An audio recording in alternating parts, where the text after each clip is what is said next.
Bienvenue, je suis ravie de vous retrouver sur ma chaîne YouTube Yellow Sereki.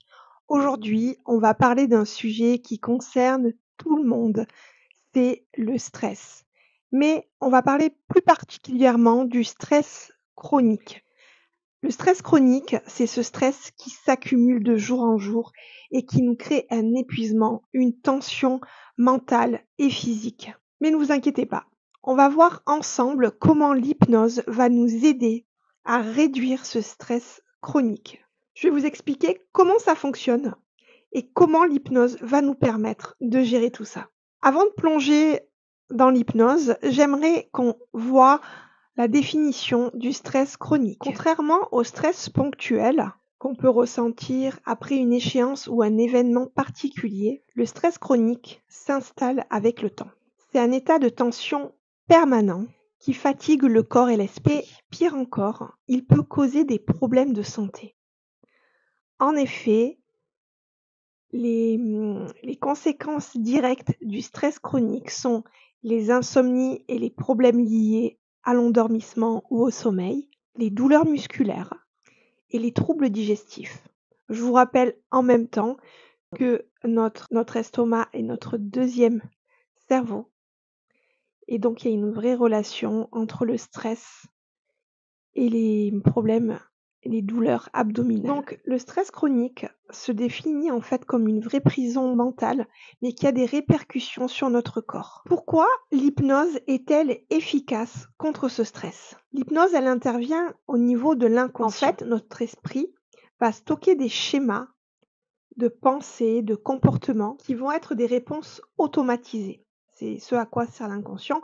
Par exemple, quand on respire, on n'a pas à y penser, d'accord? C'est quelque chose d'inconscient, c'est-à-dire que notre cerveau envoie ce comportement à notre corps pour que le poumon, le cœur fasse ce qu'il a à faire pour qu'on puisse respirer. On n'a pas à y penser parce que ça voudrait dire que dès qu'on serait obnubilé par quelque chose, on oublierait de respirer. Donc voilà, l'inconscient, il sert à toute cette mécanique-là. Mais le problème, c'est que quelquefois, il crée des comportements, il crée des schémas automatisés sur des émotions ou des moments qu'on a vécus, mais qu'on n'a pas envie de garder ou de cristalliser à ce point. Quand on est stressé en permanence, on va se dire que notre inconscient a appris à réagir à certaines situations. L'hypnose va permettre une reprogrammation de ces comportements, de ces schémas. En état hypnotique, on va accéder à cette partie de l'esprit pour y installer des nouvelles programmations, des comportements beaucoup plus positifs. C'est comme si on remplaçait un vieux logiciel qui est toujours en train de bugger ou qu'on fasse une mise à jour. Alors, comment se passe une séance pour le stress? Alors, moi, ce que je propose, c'est toujours 2 à 3 séances. Pourquoi? La première séance, j'aime beaucoup l'appeler une séance de libération des émotions. En fait, on se rencontre, on échange un petit peu et moi ce que je vais faire, c'est que je vais aller nettoyer déjà toutes ces émotions qui sont cristallisées en vous et qui n'ont pas eu l'occasion de pouvoir s'exprimer, sortir, se libérer. C'est cette première rencontre va nous permettre d'aller faire un grand ménage au niveau de votre... D'accord?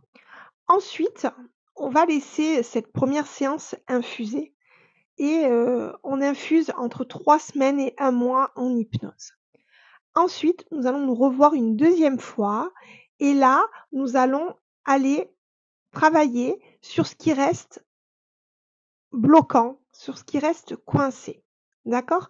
Parce qu'en 1 mois, vous aurez peut-être déjà vu une grande amélioration au niveau de votre stress, mais il restera encore des petites choses à travailler. Et cette deuxième séance va nous permettre d'aller travailler en profondeur. C'est-à-dire, c'est comme si on avait commencé à éplucher un oignon et que ça y est, on arrivait au cœur.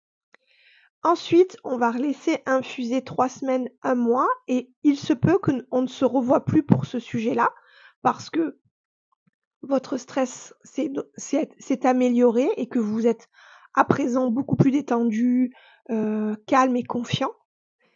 En revanche, comme on a laissé à chaque fois un certain laps de temps pour que la séance infuse, il se peut qu'il y ait des événements dans votre vie qui arrivent et qui font qu'en fait, il ressort encore quelques blocages dont vous n'aviez, vous, pas conscience ou alors d'autres problématiques ou d'autres difficultés qui peuvent en fait être mises à jour puisqu'on a, arrangé, réparé, les premières couches. Donc en fait, cette troisième séance n'est pas obligatoire, elle dépend de vous, de votre ressenti et de comment vous vous sentez, vis-à-vis de tout ça. La séance en elle-même, mes séances d'hypnose, ce sont des séances qui mêlent à la fois, des métaphores et de l'hypnose conversationnelle. S'il y a des blocages vraiment très, compliqués, je peux utiliser ce que j'appelle le signaling, c'est-à-dire un langage que j'établis avec votre inconscient et il me répond pour me guider sur, un événement, quelque chose qui est, bloquant pour vous.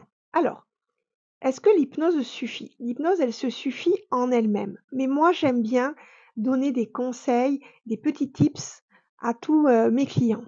Donc je leur dis souvent, après la séance d'hypnose, il serait assez intéressant pour vous de mettre en place des nouvelles pratiques. Alors, on peut soit aller sur, ce qu'on appelle la respiration consciente. Il y a des exercices que l'on trouve facilement. On peut aller aussi sur la méditation, si on connaît déjà ça, si on aime. Si c'est quelque chose d'inconnu, j'ai écrit certaines méditations guidées et vous pouvez me les demander. Donc c'est ce que j'appelle aussi les rituels relaxants. C'est des routines relaxantes. C'est par exemple, aller marcher, être en contact avec la nature ou alors faire, une activité que l'on aime, quelque chose qui nous permet de nous détendre. Pour conclure, voilà, si le stress chronique vous pèse et que vous sentez que vous perdez pied, l'hypnose peut être vraiment une solution pour vous. C'est une méthode douce, sans effet secondaire et surtout elle permet d'obtenir des résultats durables. Si vous avez des questions ou si vous voulez en savoir plus sur mes séances, n'hésitez pas à me laisser un commentaire ou à me contacter directement. Et bien sûr, abonnez-vous à ma chaîne pour ne pas manquer mes prochaines vidéos sur le bien-être et le développement personnel. Je mets surtout l'accent sur ce qui est stress, anxiété et manque de confiance en soi. Je vous dis à très bientôt, prenez soin de vous et on se retrouve très vite sur la chaîne Yalo Sereki.